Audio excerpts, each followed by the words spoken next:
started in Sparta with King Leonidas, the brave 300 with clothing a bit sparse, going up against a million Persians, so they say. Back in those days, it was all warfare and no play. Totally outnumbered, yet still up for a challenge. The fighting style was badass, known as a phalanx.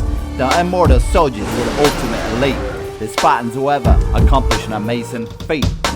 Win after win resulted in a final sacrifice. They got taken out with arrows, roll their dice.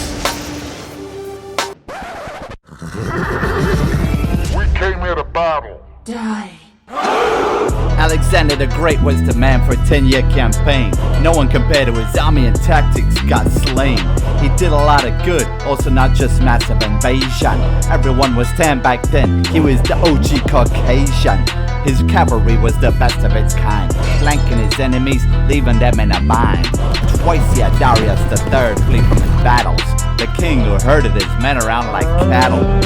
Everyone underestimated the son of Zeus. They drank loads of wine, the energy juice.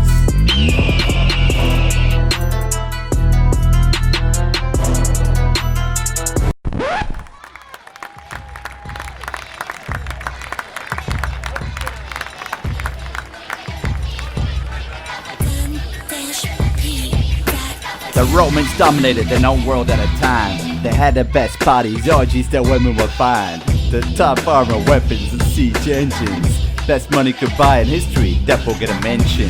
Do the math, they influence all armies to this day.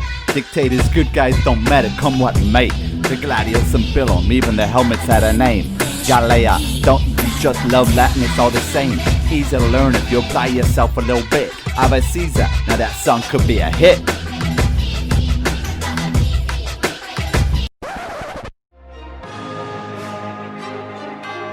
Anyways, let's get to the twist of the whole thing. Jesus was his name, not making cash, ka-ching. Back then he learned off me through the ages.